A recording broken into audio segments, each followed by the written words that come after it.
warahmatullahi wabarakatuh. Puji dan syukur kehadiran Allah Subhanahu wa Ta'ala telah melimpahkan rahmatnya kepada kita bersama sehingga kita dapat berjumpa di kelas 6 pada acara calon guru penggerak diseminasi positif yang akan disampaikan oleh Ibu kita Rindi Kartika Permatasari. Salawat beriring salam tak lupa pula kita sampaikan kepada junjungan Nabi besar kita Muhammad Sallallahu Alaihi Wasallam dengan mengucapkan Allahumma shalli ala sayyidina Muhammad wa ala ali sayyidina Muhammad.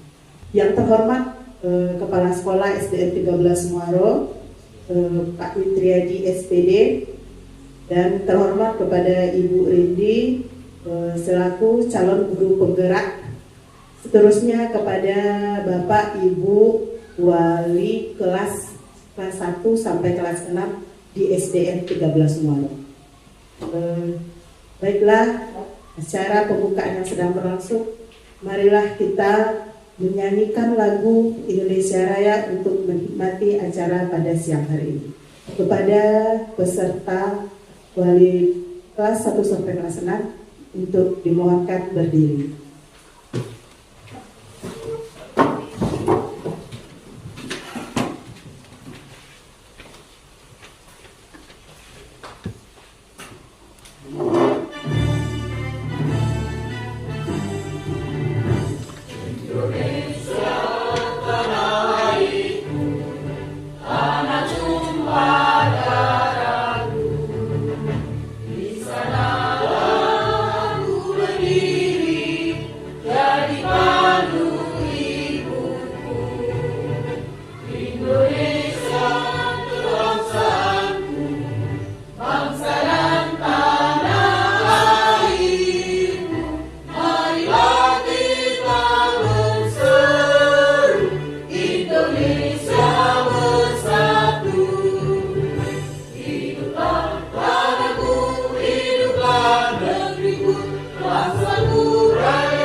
Acara selanjutnya, sambutan dan arahan dari Kepala Sekolah kepada Pak Witriadi SPD, kita persilakan.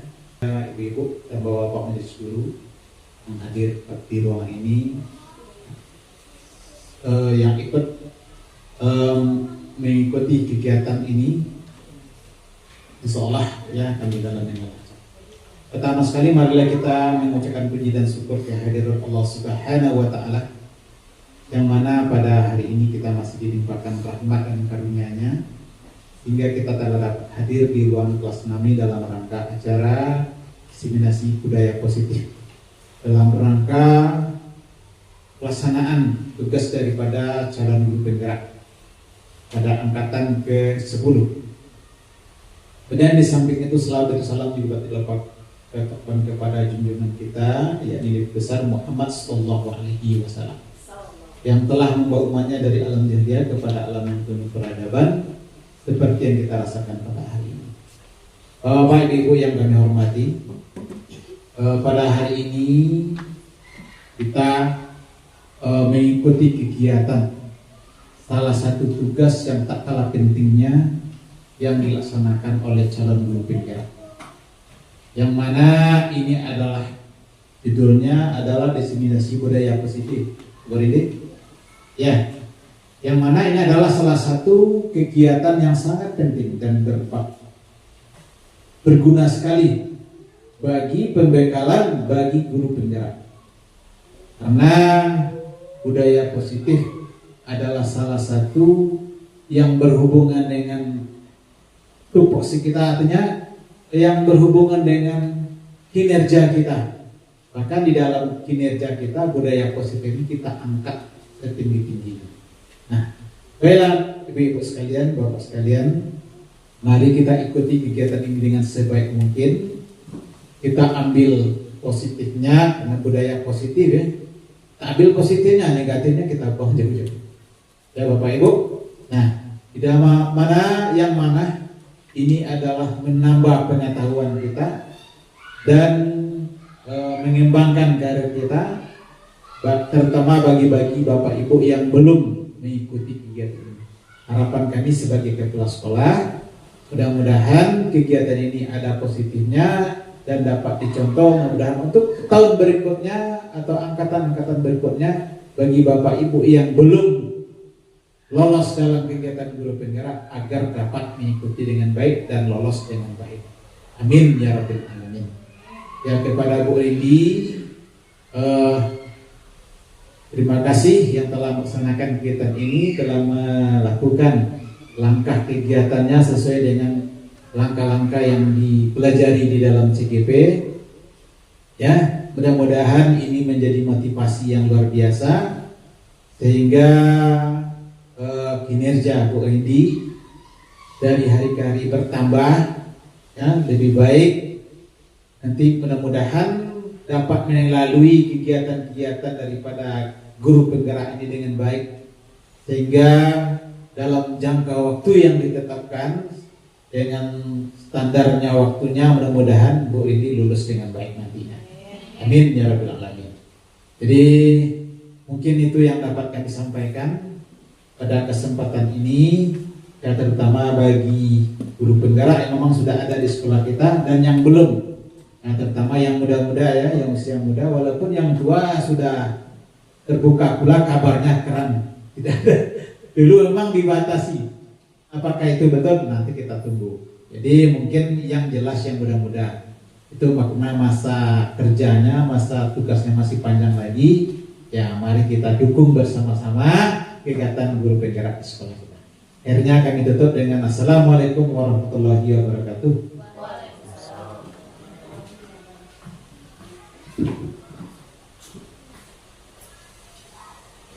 Acara selanjutnya, pembacaan doa yang dipimpin oleh Pak Koko.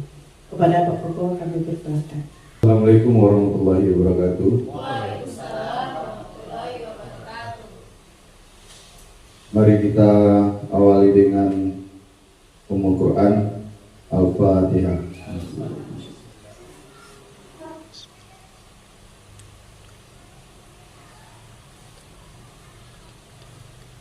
A'udzubillahi minasyaitonirrajim. Bismillahirrahmanirrahim. Alhamdulillahirabbil alamin. Wassalatu wassalamu ala asyrofil anbiya'i wal mursalin wa ala alihi wa sahbihi rasulillahi ajma'in. Allahumma sholli ala sayyidina Muhammad wa ala ali sayyidina Muhammad. Allahumma inna nas'aluka salamata fid din wa afiyatan fil jasadi wa ziyadatan fil ilmi wa barakatan fil rizq wa taubatan qabla maut wa rahmatan indal maut wa maghfiratan ba'da maut. Allahumma hawwin alaina fi sikaratil maut wan najati minan nari wa afina risab. Rabbana la tuzigh qulubana ba'da idh hadaitana wa hab lana rahmah innaka antal wahhab. Rabbana taqabbal minna sholatana wa siyamana wa ruku'ana wa sujudana wa qudana wa tadarruna wa tasallamana min tasirana ya Allah ya rabbal alamin. Rabbana hab lana min azwajina wa dzurriyyatina qurrata a'yun waj'alna lil muttaqina imama. Rabbana atina min ladunka rahmah wa hayyi lana min amrina rashada. Rabbana atina fid dunya hasanah wa fil akhirati hasanah wa qina adzabannar. Subhana rabbika rabbil izzati amma yasifun. Wassalamu ala mursalin walhamdulillahi rabbil alamin. Assalamualaikum warahmatullahi wabarakatuh. Terima kasih kepada Pak Buklo. Masuklah kita pada acara puncak kita pada hari ini, yaitu penyampaian diseminasi tentang budaya positif di sekolah yang akan disampaikan oleh guru calon penggerak kita, yaitu Ibu Rindi Kartika Permatasari. Kepada Ibu Rindi dipersilakan.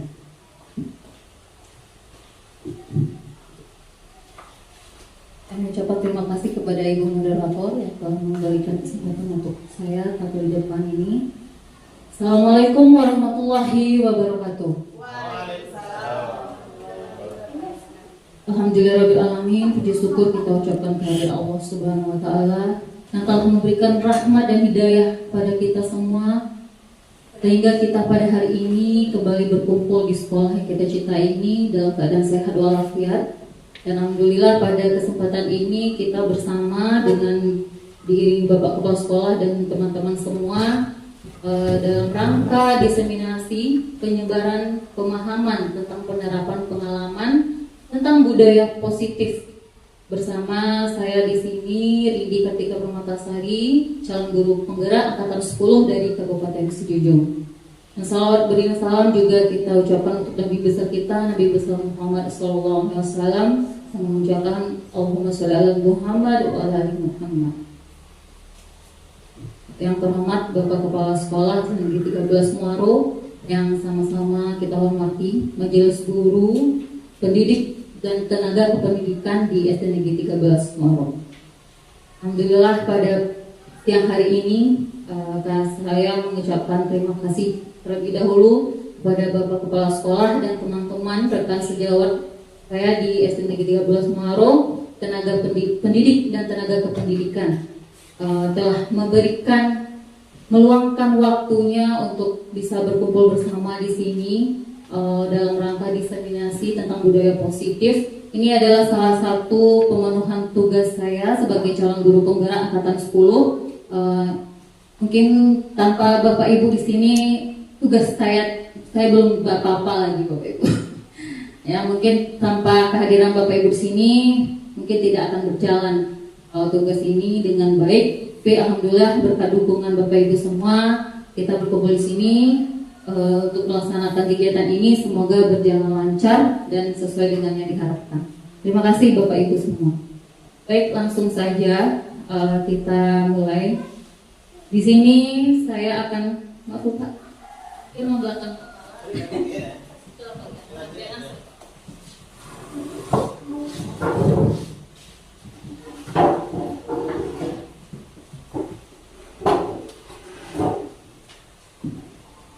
Baik,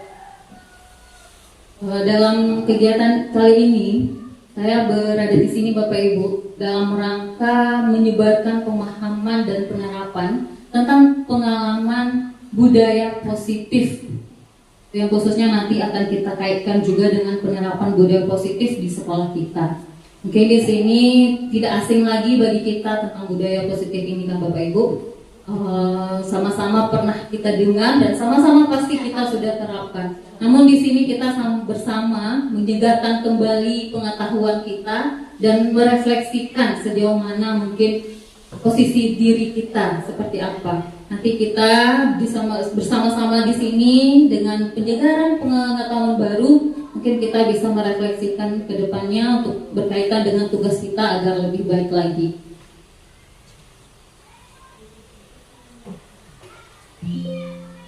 Di sini sama-sama tujuan kita dalam rangka di sini adalah penerapan budaya positif di sekolah kita, yaitu di SD Negeri 13 Muaro, supaya lebih optimal lagi ke depannya Bapak Ibu.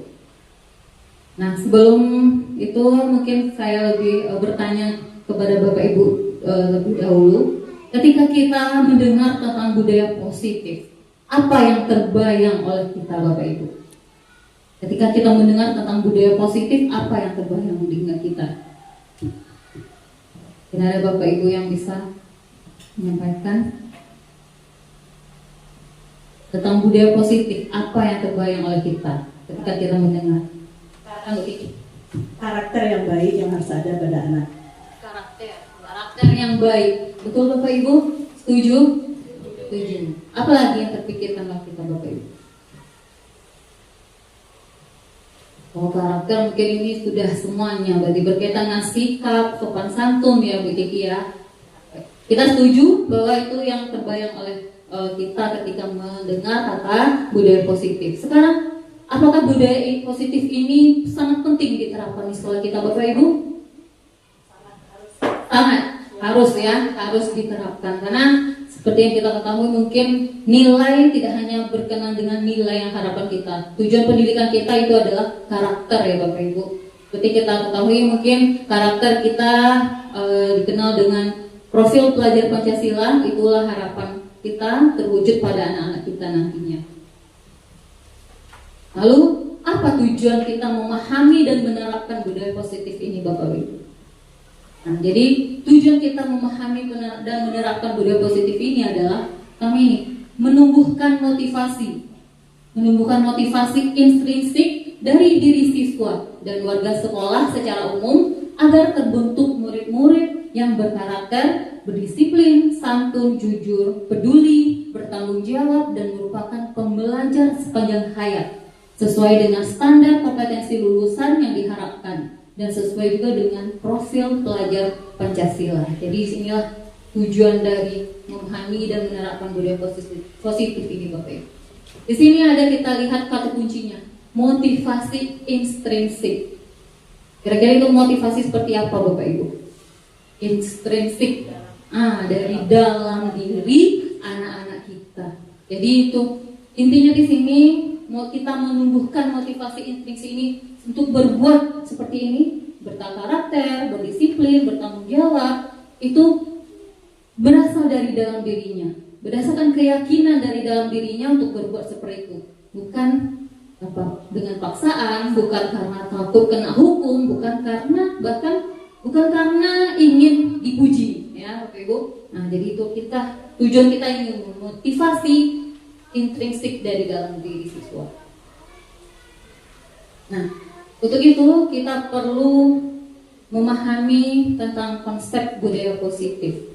Ada beberapa di sini, ada 8 konsep inti budaya positif yang akan kita bahas pada hari ini Bapak Ibu. Yang pertama itu tentang perubahan paradigma belajar. Kedua tentang disiplin positif. Ketiga tentang motivasi perilaku manusia. Keempat tentang nilai kebajikan. 5 tentang kebutuhan dasar manusia. Keenam tentang segitiga restitusi. Ketujuh keyakinan kelas. Yang terakhir tentang posisi kontrol.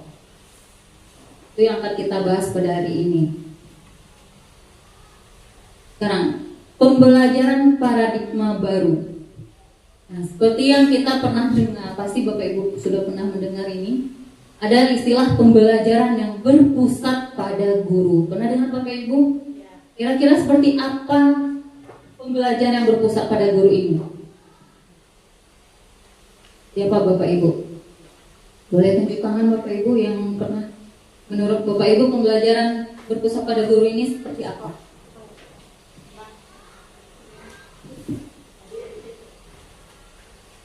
Nela?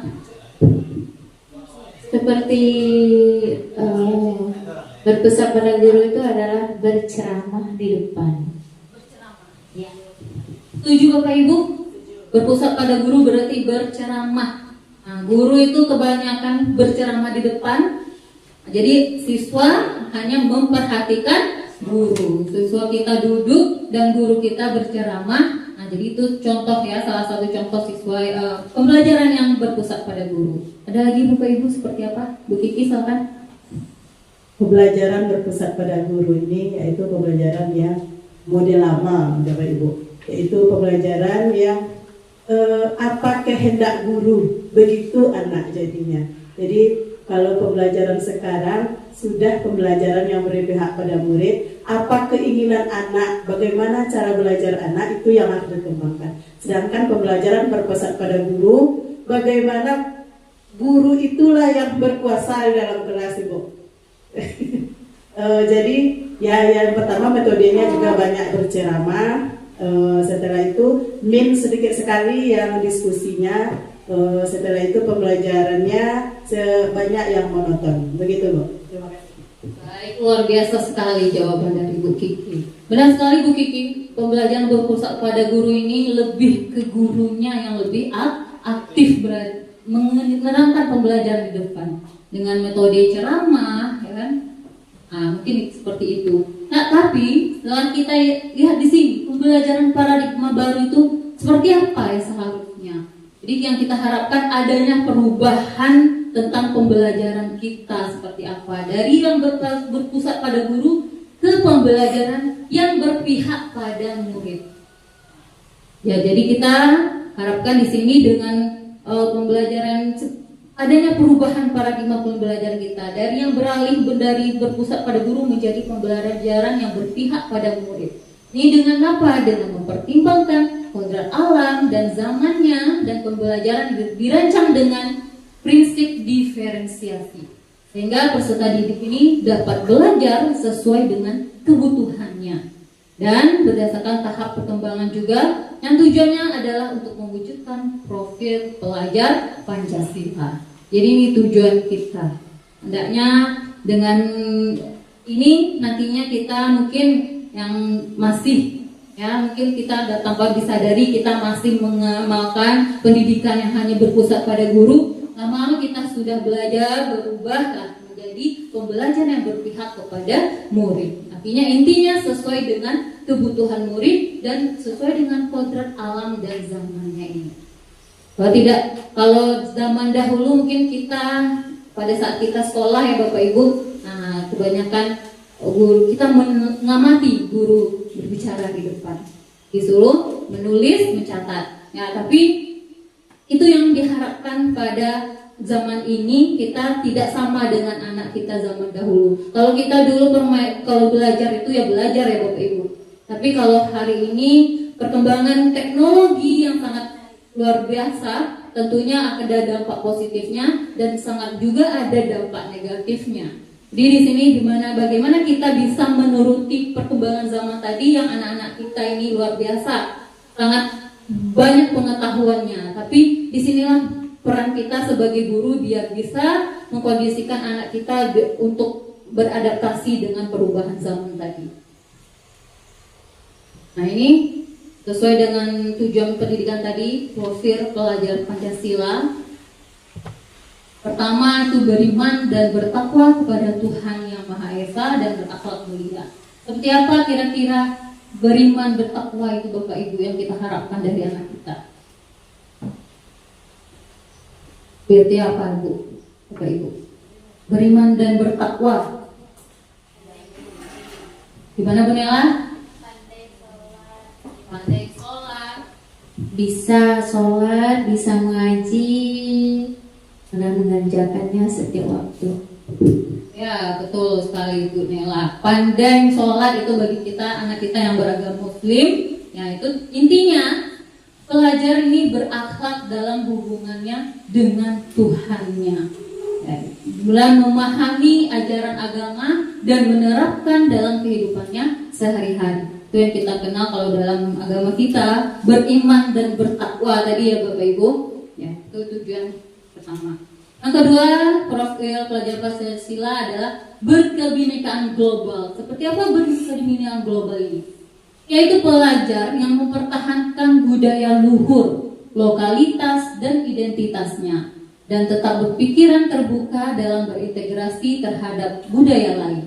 Ini berkebinekaan global. Yang selanjutnya mandiri, yaitu pelajar yang bertanggung jawab atas proses dan hasil belajarnya.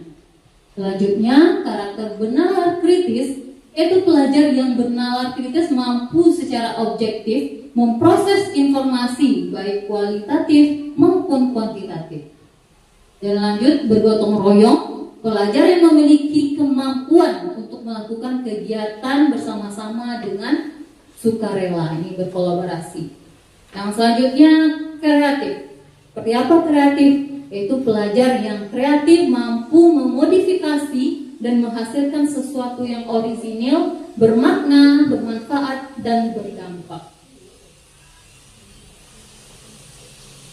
Nah, untuk mewujudkan karakter profil Pancasila tersebut, Bapak Ibu, kita ketahui sebenarnya itu banyak sekali tantangan bagi kita dalam menerapkan karakter profil pelajar Pancasila tadi.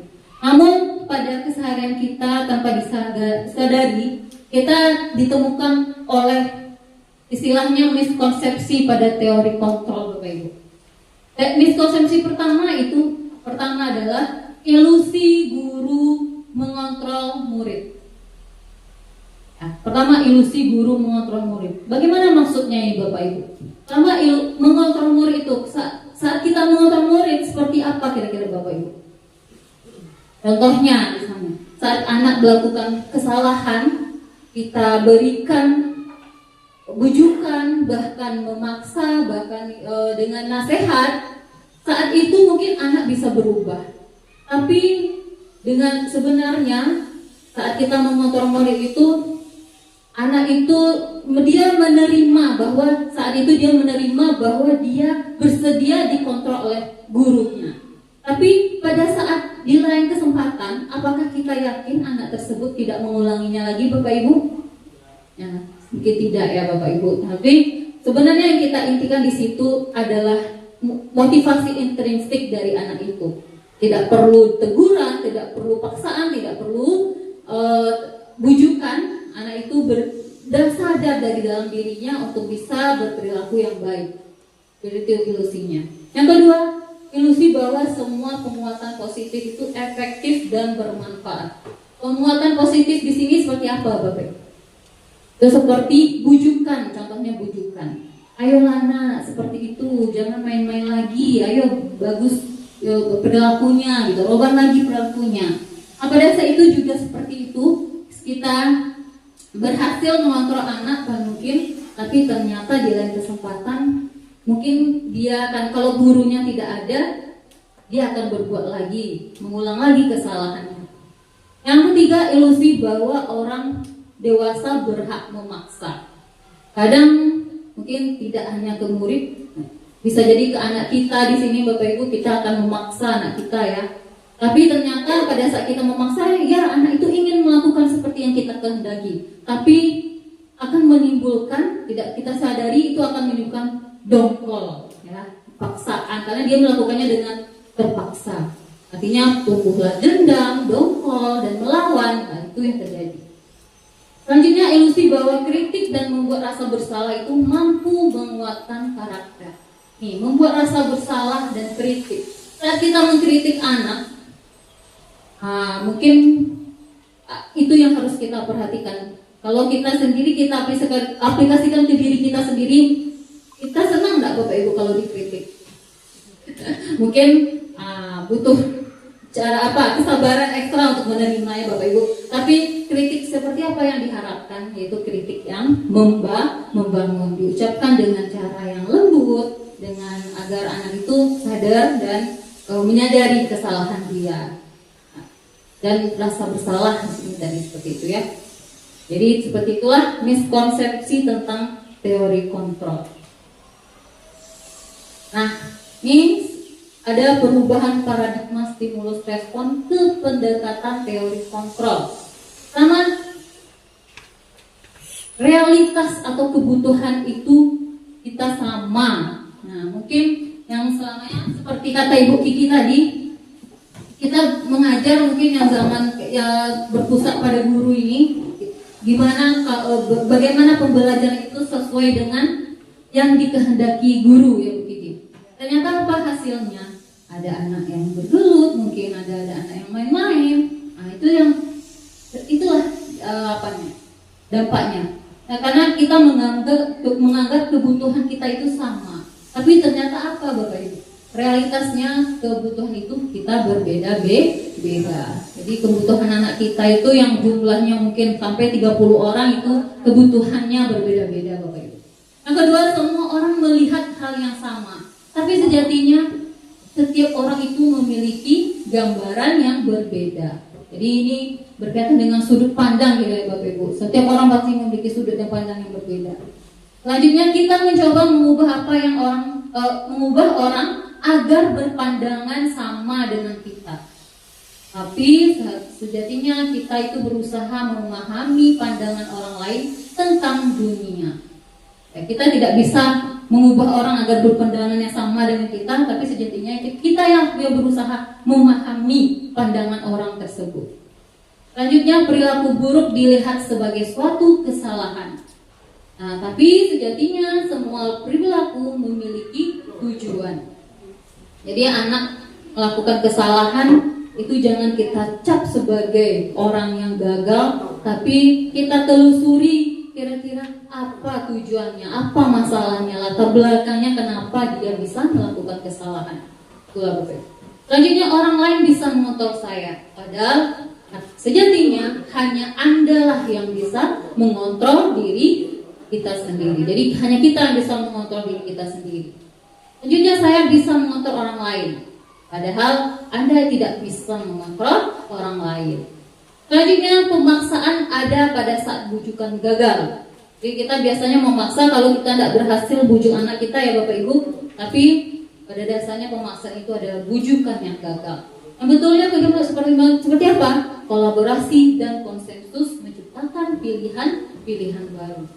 Selanjutnya, model berpikir menang atau kalah. Selanjutnya kita beralih ke model berpikir menang dan menang. Menang atau kalah biasanya kita mengontrol anak.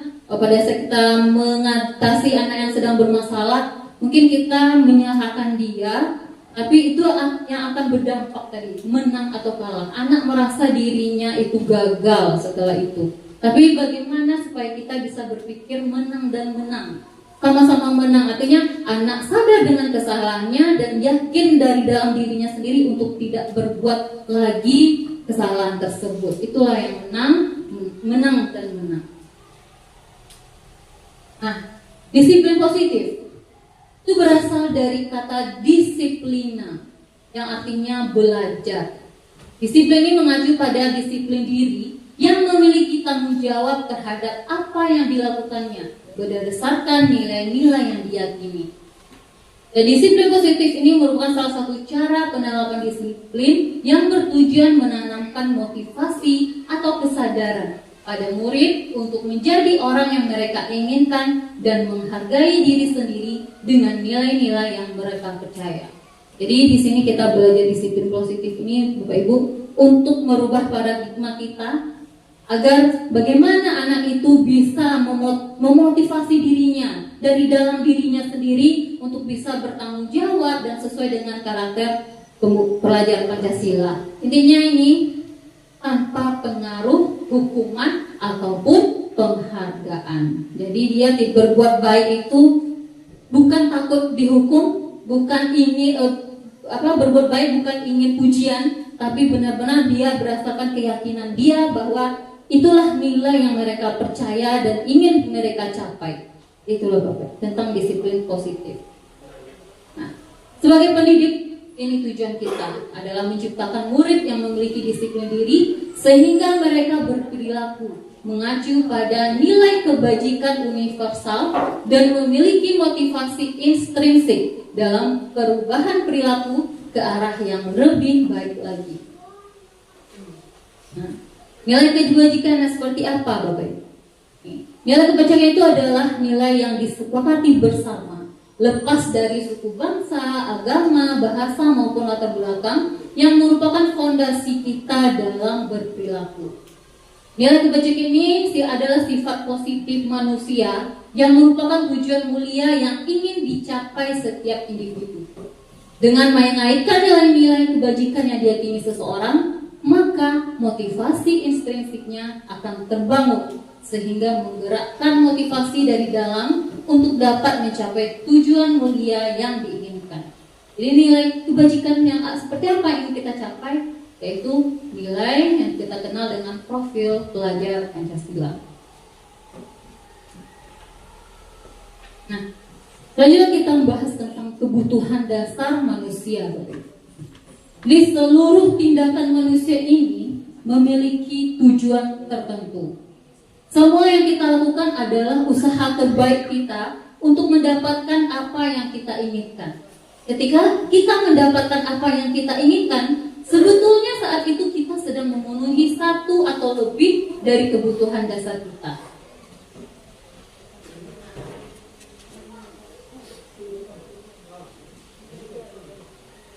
Apa saja kebutuhan dasar manusia, Bapak Ibu? Sini yang pertama, kebutuhan itu adalah bertahan hidup. Seperti apa contohnya kebutuhan bertahan hidup, Bapak Ibu? Makan, ya, makan Pak. Makan, minum, apa lagi Bapak Ibu? Pakaian, olahraga kata Bu Kiki. Ini sesuai dengan Bu Kiki sekarang ya. Ya, kebutuhan bertahan hidup. Kebutuhan untuk sehat ya Bu Kiki, yang olahraga itu kebutuhan untuk sehat ya. Lanjut, kebutuhan untuk kasih sayang dan atau merasa diterima. Disayang. Jadi kalau kita namanya anak-anak yang lebih-lebih lagi ingin disayang gitu, Bu. Nah, diperhatikan. Gimana Pak Riki? Enggak anak-anak. Curhat Pak Riki. Enggak anak-anak aja, orang dewasa pun butuh kasih sayang dari babang dan dedeknya ya Pak Riki. Nah, lanjut, kebutuhan untuk bebas. Nah, kalau kebutuhan untuk bebas seperti apa Pak Riki? Bebas merokok gitu? Tidak terikat aturan, tidak ingin diatur ya Bapak Ibu. Ini Pak Riki banget gitu ya. Ya, bercanda Pak Riki. Lanjut, kebutuhan untuk kesenangan. Nah, kira-kira seperti apa kebutuhan kesenangan ini Bapak Ibu? Healing ya. Kalau di sekolah kita, anak-anak kita seperti apa kebutuhan kesenangan ini Bapak Ibu? Belajar tidak hanya di kelas, di luar ruangan, sambil bermain yang dengan game-game seru gitu kan, dengan tampilan video contohnya. Kebutuhan untuk penguasaan, seperti apa kebutuhan untuk penguasaan kita Bapak Ibu? Kalau anak kita penguasaan, kuasa. Biasanya ada nggak karakter anak kita yang suka berkuasa di kelas Bapak Ibu? Banyak ya. Biasanya anak yang seperti apa yang suka berkuasa?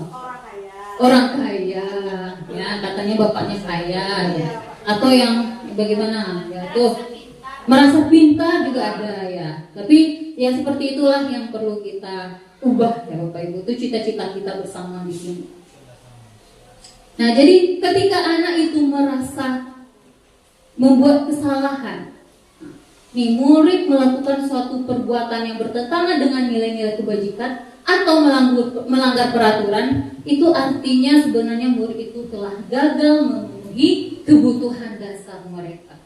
Jadi ketika anak kita nakal, mengganggu teman, kira-kira kebutuhan mana yang dilanggarnya Bapak Ibu? Yang ingin dia capai sebenarnya? Ketika anak mengganggu teman contohnya saat belajar. Ada yang caper kata Bu Ita, Miss ya. Mungkin berarti kalau caper itu yang mana Bu Ita? Terima, itu kasih sayang, perhatian tadi ya Bu Miss ya. Itu contohnya. Apa itu caper? Cari perhatian Kiki. Ya itu berarti dia ada yang kurang, merasa dia kurang kasih sayang, mungkin kurang diperhatikan ibu gurunya, tapi dia carilah perhatian, ganggu temannya supaya Bu Kiki menegur saya jangan balik aja ya. Itu contohnya. Nah, baik. Itu contohnya. Berarti murid yang melakukan kesalahan atau melanggar kebajikan tadi, melanggar peraturan, pada dasarnya karena dia gagal memenuhi kebutuhan dasar mereka. Bagaimana supaya anak kita tidak gagal memenuhi kebutuhan? Itu kita kenal dengan motivasi perilaku manusia. Apa dalam kita berperilaku, kita memiliki motivasi dalam diri kita. Pasti tadi sesuai dengan pelajaran sebelumnya, itu kita memenuhi dalam rangka memenuhi kebutuhan kita sebagai manusia. Ada terbagi dua, itu motivasi ekstrinsik. Pertama, motivasi ekstrinsik itu adalah untuk menghindari ketidaknyamanan atau hukuman. Anak datang atau buat PR karena takut dihukum, atau datang tepat waktu karena takut dihukum, takut terlambat ya, karena takut dipisahkan barisannya, itu contohnya. Kalau dua, motivasi intrinsik ini adalah untuk mendapatkan imbalan atau penghargaan dari orang lain. Ada anak kita yang seperti itu Bapak Ibu? Nah, umumnya ya, karena ingin dipuji, ya. Pak, pintar anak ibu, luar biasa. Gimana? Kalau puasa setiap hari dapat imbalan, dapat hadiah, itu contoh. Ingin mendapatkan imbalan atau penghargaan dari orang. Sebenarnya kedua, motivasi intrinsik. Yang mana kita harapkan sebenarnya Bapak Ibu?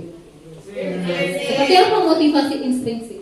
Itu untuk menghargai diri sendiri dengan nilai-nilai yang mereka percaya.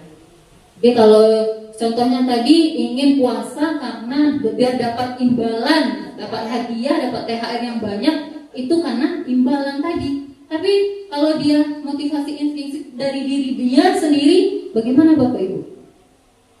Dia melaksanakan puasa karena tuntutan agama. Berarti lakukan puasa karena itulah yang diajarkan agama kita. Jadi kalau puasa kewajiban umat Islam pada berpuasa, itulah yang jika dia kerjakan. Jadi itulah artinya dia memiliki nilai-nilai yang mereka percaya dan yakin atas nilai tersebut dan mereka laksanakan dalam kehidupan mereka. Jadi itulah yang kita harapkan. Jadi anak berbuat itu hendaknya berbuat kebaikan itu berdasarkan motivasi intrinsik dari dalam dirinya. Untuk menghindari ketidaknyamanan, nah ini seperti ini tadi. Ini sudah kita bahas.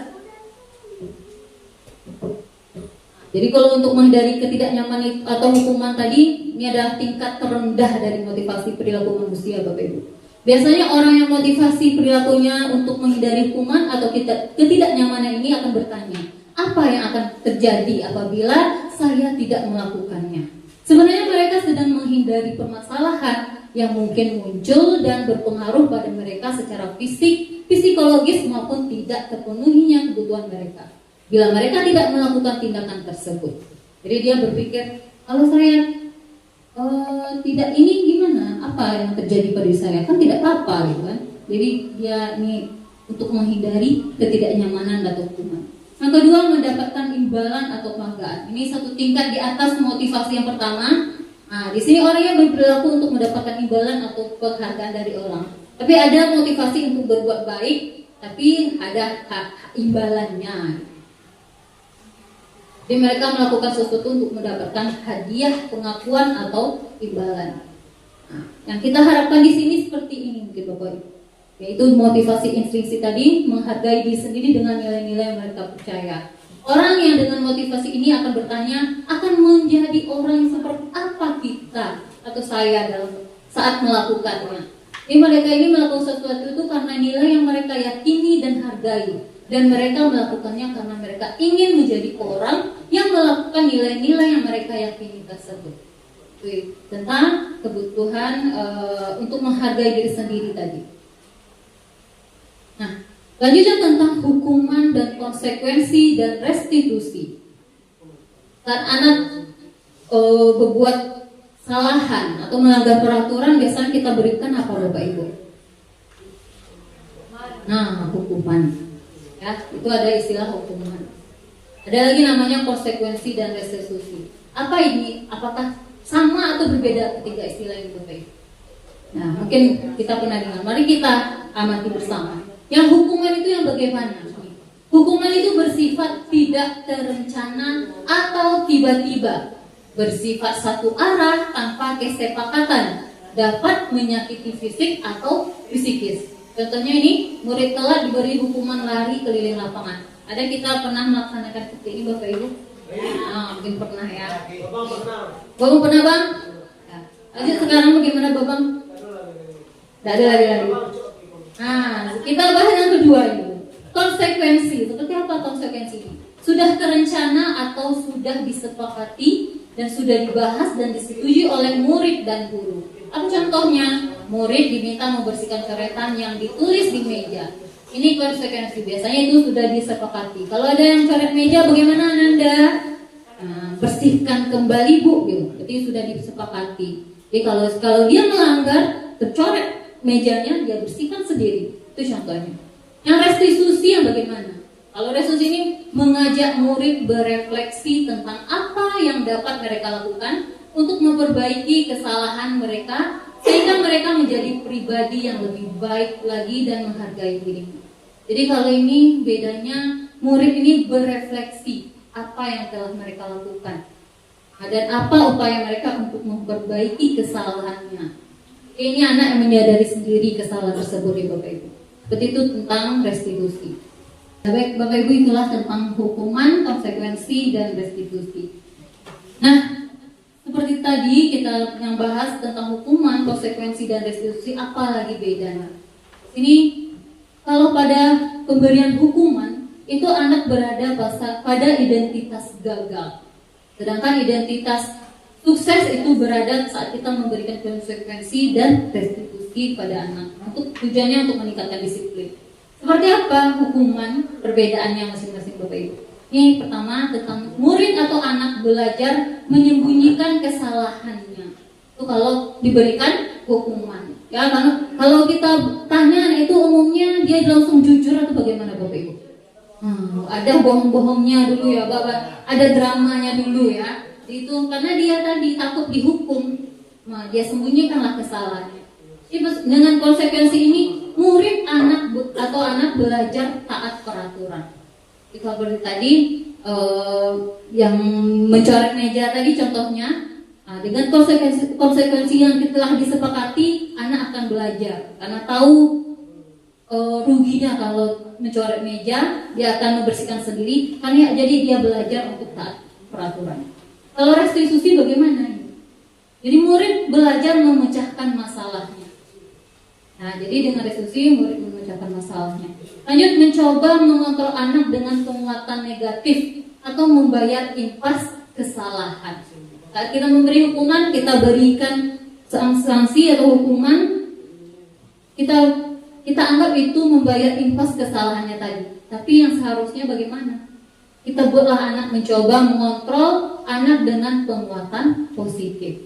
Kalau di restitusi, anak itu paham bahwa dirinya sendiri yang pegang kendali kontrol. Dia yang bisa mengendalikan dirinya sendiri.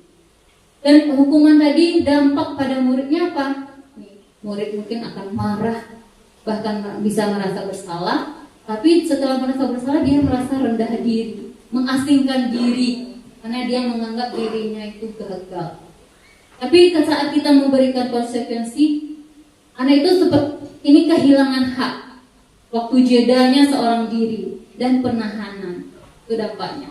Jadi saat restitusi, murid atau anak itu tidak kehilangan waktu, namun bersemangat lagi untuk memperbaiki diri. Kalau pada hukuman, tiba-tiba tidak diharapkan, ini sifatnya tiba-tiba hukuman tidak diharapkan dan sangat melukai.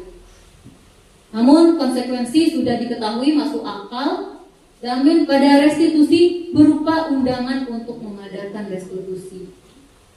Selanjutnya hukuman ini, misalnya dibuat guru, apa hukumannya? Mungkin kita tidak tetap ya Bapak Ibu seperti apa. Oh kalau ini sekarang hukumannya berlari atau besok memilih sampah, itu contohnya dibuat guru. Kalau yang konsekuensi dibuat oleh guru dan muridnya. Kalau restitusi bagaimana? Dibuat oleh murid, anak yang memberikan masukan tentang bagaimana keyakinan yang akan mereka lakukan. Selanjutnya hukuman, menyakitkan. Guru menjalani konsekuensi dengan menyalahkan, mengkritik, menyindir dan merendahkan. Itu ada konsekuensi, membantu guru menyatakan peraturan, melakukan peringatan dan menerapkan konsekuensi. Selanjutnya pada restitusi menguatkan. Guru di sini menyebutkan keyakinan kelas, membimbing kerangka acuan berpikir restitusi pada anak kita. Nah, di sini dari hukuman, konsekuensi dan restitusi tadi, kita sebagai guru harus dikenalkan pada posisi kontrol namanya Bapak Ibu. Mana ada 5 posisi kontrol yang bisa kita perankan.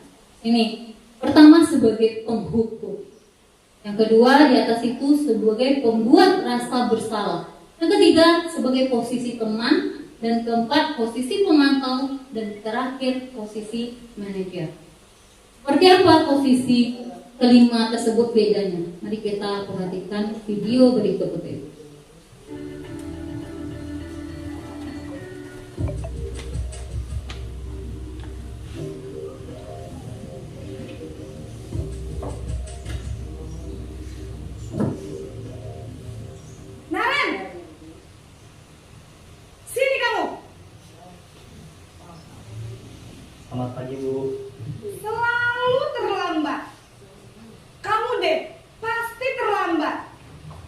Bu, saya... Apa?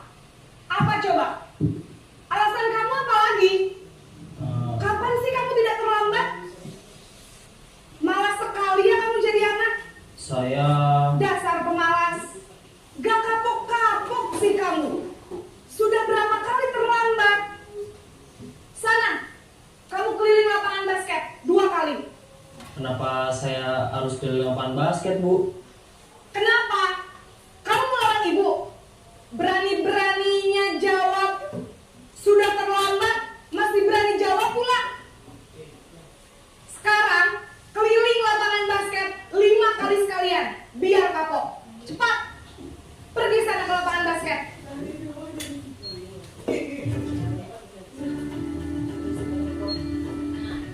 Itu tadi posisi apa Bapak Ibu? Nah, itu yang penghukum. Kita lihat tadi anaknya terlambat, terus dimarahi, ya kamu ini selalu terlambat. Dia anak sudah dijudge kalau dia suka terlambat. Ya bagaimana ekspresi anaknya Bapak Ibu? Merenung, dan dia menunduk seperti ini ya. Terus diberi hukuman oleh ibunya lari keliling lapangan. Terus dia jawab, kenapa harus keliling lapangan Bapak Ibu katanya kan? Jadi berarti dia tidak mengharapkan itu gitu. Jadi tidak sesuai dengan kesepakatan gitu. Ada kesepakatan kok saya dihukumi keliling lapangan. Itu posisi penghukum. Kita lanjut di posisi berikutnya.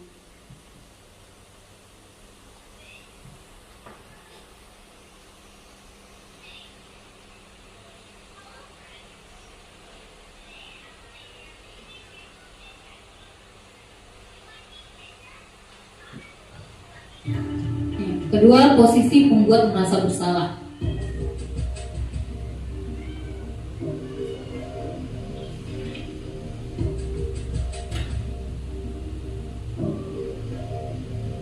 Naren!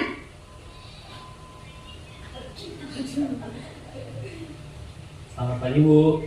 Naren. Kamu kenapa terlambat lagi, Nak? Ya Tuhan, Naren. Kamu senang ya bikin ibu susah ya? Kalau kamu terlambat lagi, nanti ibu yang ditegur bapak kepala sekolah, Nak. Disangka ibu tidak bisa membina kamu. Duh, gimana ini? Maaf, Bu. Duh, Gusti Naren. Kamu suka ya kalau ibu ditegur bapak kepala sekolah? Terus, sekarang ibu harus tulis apa ini di buku absen? Ini kamu sudah sering terlambat loh. Ibu harus apa coba? Maaf, Bu. Maaf sekali. Ya sudah, lain kali jangan bikin ibu susah lagi ya nak ya. Ibu tidak akan kuat lagi kalau kamu begini terus. Bisa jantungan kalau ibu ditegur bapak kepala sekolah. Sana cepat ke kelas. Maaf ya, Bu. Maaf sekali. Itu posisi yang kedua, membuat merasa bersalah. Sampai jantungan, kamu disebut jantungan Ibu. Itu. Jadi bagaimana ekspresi anaknya Bapak Ibu? Dia merasa bersalah kah? Dia. Nah, itu seperti biasanya guru seperti ini cara bicaranya membalas gitu ya. Kamu Naren. Itu posisi yang kedua. Selanjutnya posisi membuat rasa bersalah, berbicara dengan nada tenang.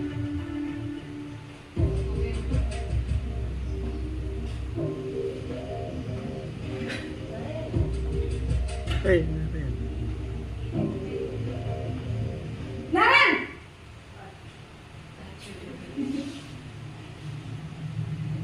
Selamat pagi, Bu. Wah, sudah jam berapa ini nak? Terlambat lagi ya sayang. Iya, Bu. Habis ibu saya lupa bangunkan saya, Bu. Kamu malah menyalahkan ibu kamu. Kamu bukannya anak yang larinya paling kencang. Kok terlambat sih? Iya, Bu. Saya memang terlambat bangun tadi. Jadi biarpun saya lari kencang, tetap gak kekejar, Bu. Ya sudah sana. Nanti lain kali larinya lebih kencang lagi ya. Biar gak terlambat lagi. Bikin senang ibu. Demi ibu. Bisa kan? Bisa lah Bu. Ya sudah, sana masuk kelas. Ibu beresin urusan absen kamu. Kamu ini ada-ada saja. Nah, ini kuncinya. Demi ibu, ya kan? Nah, biar ibu yang urus absen kamu. Wah, ini posisi apa ini Bapak Ibu? Nah, posisi teman ya. Baik, kita lanjut ke posisi berikutnya. Keempat, posisi pemantau atau monitor.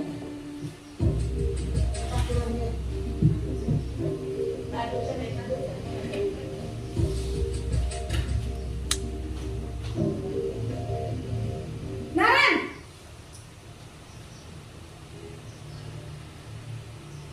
Selamat pagi Bu. Naren, apa peraturan sekolah kita tentang jam berapa kita harus masuk sekolah, nak? Kita harus di sekolah jam 7 Bu. Iya, betul. Sekarang sudah jam 7.20. Naren sudah tahu konsekuensinya jika terlambat hadir. Paham Bu. Saya harus tinggal kelas pas jam istirahat selama 20 menit. Iya, benar. Konsekuensinya demikian. Jadi nanti jam 9.30 pas istirahat, kamu harus tinggal di kelas, kerjakan tugas tambahan untuk ketertinggalan kamu, ya? Baik Bu. Posisi apa yang keempat ini Bapak Ibu? Posisi pemantau ya, pemantau. Jadi kita lihat tadi anak sudah tahu nggak kesalahan dia? Nah, berarti dia sudah tahu kesalahan dia, sudah tahu konsekuensinya. Nah, sudah tahu konsekuensinya karena melakukan kesalahan. Berarti di sini sudah ada kesepakatan sebelumnya antara guru dengan murid. Lanjutnya posisi yang terakhir.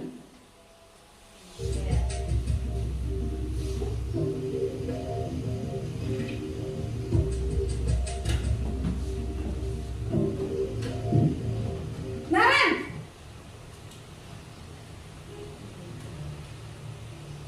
Selamat pagi Bu. Selamat pagi, Naren. Maaf Bu, saya terlambat. Iya, sekolah masuknya jam 7, sekarang sudah jam 7.20. Jadi sekarang bagaimana ini, Naren? Maaf Bu, saya lupa setel alarm saya semalam. Baiklah, menurut kamu, keyakinan sekolah yang mana yang perlu kamu tingkatkan? Menghargai diri sendiri dan orang lain mungkin ya Bu. Setuju. Jadi, apakah Naren meyakini prinsip saling menghormati tersebut? Iya Bu, saya meyakininya. Apakah Naren bersedia memperbaiki masalah keterlambatan ini? Bersedia Bu. Bagaimana kamu akan perbaiki masalah keterlambatan ini? Saya akan coba untuk tidak lupa menyetel alarm saya Bu. Baik, kalau Naren lupa menyetel alarm di rumah, ada orang yang kira-kira bisa bantu mengingatkan tidak? Ada Bu, kakak saya, Kak Ema. Ada lagi selain Kak Emma? Selain Kak Ema, ada ibu saya. Baik, jadi yang mengingatkan Naren adalah Kak Emma dan ibu kamu ya? Kira-kira akan mulai setel alarm kapan nih, Naren? Setelah pulang sekolah, akan segera saya lakukan. Baik, jadi Naren akan setel alarm untuk bangun besok pagi dan akan diingatkan oleh kakak dan ibunda Naren ya. Ada lagi yang mungkin perlu dilakukan, Naren, agar tidak terlambat bangun lagi? Tidak ada Bu. Baik, Naren, terima kasih untuk kerjasama kamu. Sekarang kamu perlu kembali ke kelas untuk belajar. Baik Bu, terima kasih. Nah, posisi apa yang terakhir tadi Bapak Ibu? Ya, itulah posisi manajer. Jadi kita lihat sangat ada perbedaannya dengan hukum dan lainnya mungkin ya Bapak Ibu. Kalau kita lihat tadi anak yang berbuat bersalah tadi, si Naren tadi menyadari sendiri kalau dia berbuat kesalahan. Gurunya tidak banyak bicara, tapi Naren tadilah yang menyadari kesalahan dari dia tadi. Sesuai dengan kesepakatan kelasnya dan keyakinan kelas yang telah disepakati guru dan murid, Naren sudah tahu apa konsekuensinya dari perbuatan dia tadi. Jadi seperti itu hendaknya posisi kontrol manajer tadi. Jadi kita berharap anak itu sadar sendiri atas kesalahan yang dilakukan dan bagaimana dia berubah untuk bisa mengatasi kesalahan tersebut biar tidak terulang lagi.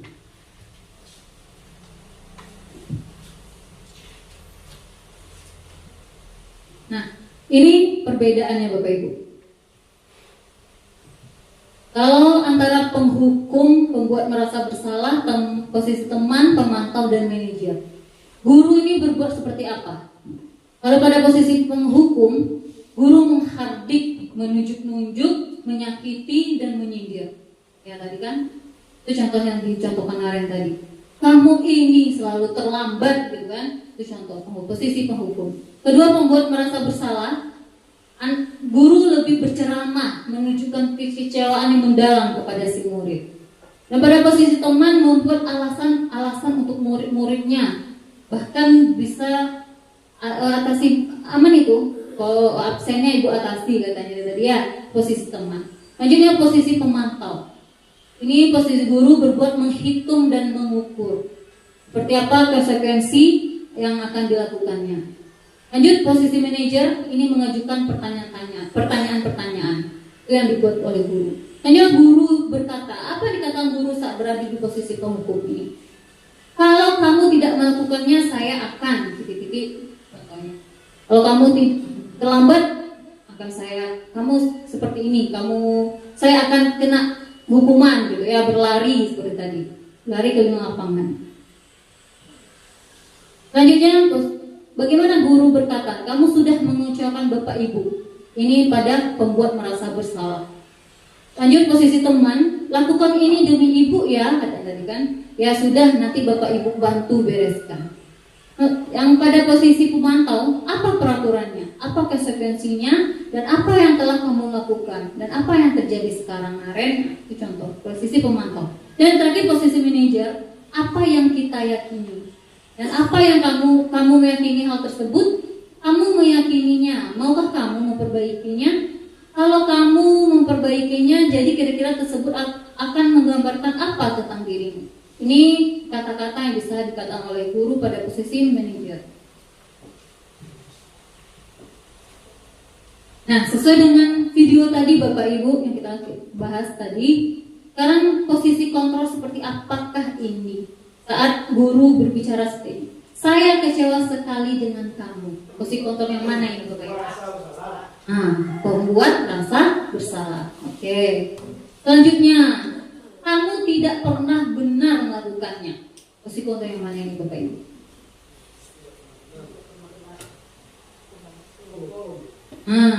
Yang mana Bapak Ibu? Penghukum, setuju? Ya seperti tadi ya, kamu tidak pernah benar melakukannya, kamu selalu terlambat. Sama dengan itu ya Bapak Ibu, itu posisi penghukum. Selanjutnya, ayolah lakukan demi ibu ya. Posisi teman demi ibu ya. Contohnya. Selanjutnya, apa rencanamu untuk menyelesaikan masalah ini? Ini posisi manajer. Setuju Bapak Ibu? Setuju.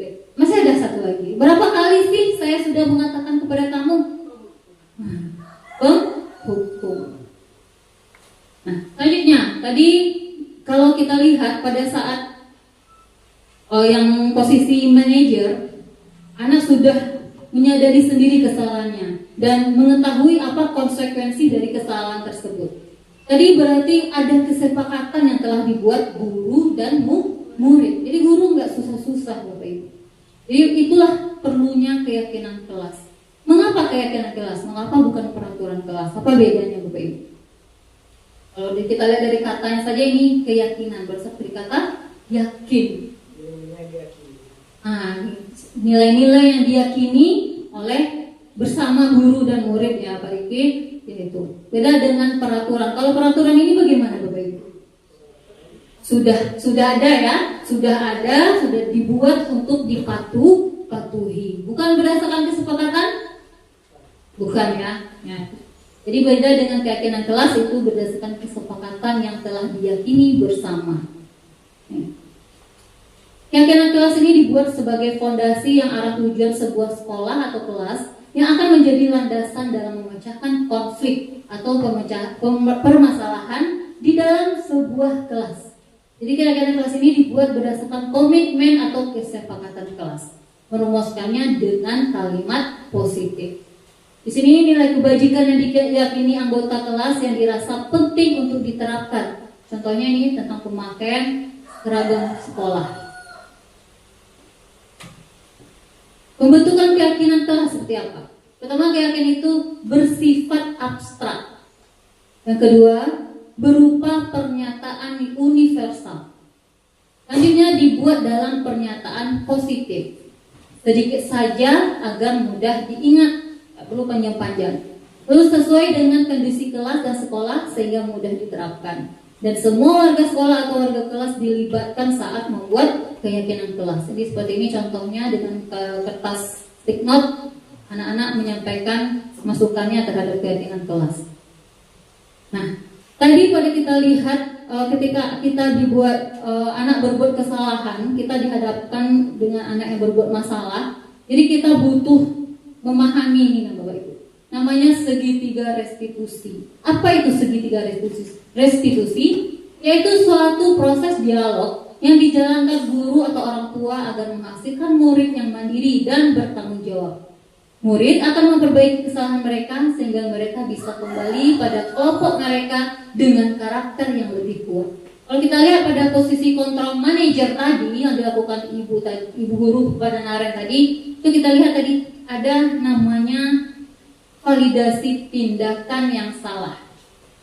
Nah, istilah pada kegiatan tahapnya ada 3, Bapak Ibu. Tahap segitiga restitusi yang pertama itu menstabilkan identitas. Apa yang dilakukan pada saat kita menstabilkan identitas anak? Yaitu membuat kesalahan adalah bagian dari proses pembelajaran. Identitas gagal itu bergeser menjadi identitas sukses. Jadi kesalahan kita menjadi di sini bahwa kesalahan mungkin bagian dari proses pembelajaran dan bagaimana anak menyadari kesalahan tersebut agar tidak mengulanginya lagi.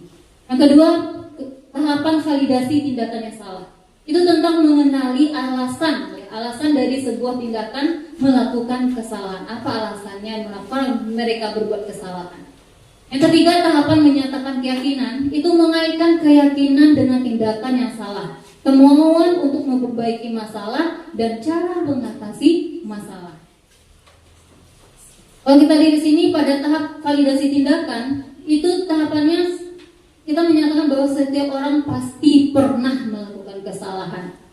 Nah, yang kedua, adakah cara yang lebih efektif untuk mendapatkan apa yang kamu butuhkan? Ini biasanya kalimat yang diberikan oleh guru untuk menyadarkan anak tentang kesalahannya. Yang ketiga itu pada posisi menstabilkan identitas. Pertanyaannya seperti ini, kamu tentunya punya alasan mengapa melakukan kesalahan tersebut. Nah, selanjutnya, keyakinan kelas apa yang telah kita sepakati dan kamu ingin menjadi orang seperti apa? Itu pada tahap menanyakan keyakinan. Dan kamu bukan satu-satunya yang pernah melakukan kesalahan ini. Itu tahapan dari segitiga restitusi. Ini adalah contoh penerapan segitiga restitusi yang pernah saya terapkan pada siswa. Mari kita simak bersama.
Baik Bapak Ibu, itulah pemahaman kita untuk menjegarkan pengetahuan kita kembali tentang budaya positif Bapak Ibu.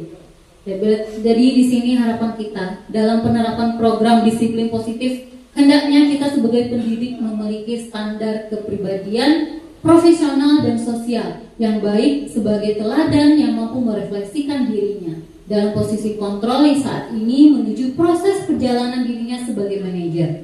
Dia menuntun murid-murid menjadi insan yang mandiri, merdeka, dan bertanggung jawab. Jadi kita bersama di sini dengan pengalaman kita hari ini, semoga bisa menjadikan refleksi dan untuk perubahan kita ke arah yang lebih baik lagi. Setuju Bapak Ibu? Setuju. Terima kasih atas kesempatan yang diberikan. Terima kasih atas waktunya. Saya akhiri dengan Assalamualaikum warahmatullahi wabarakatuh. Waalaikumsalam warahmatullahi wabarakatuh.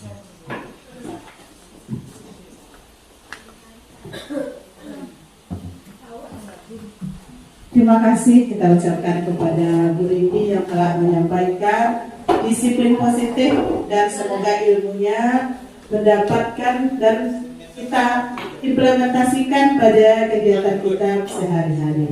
Dengan berakhirnya acara ini, saya sebagai protokol mengucapkan banyak maaf.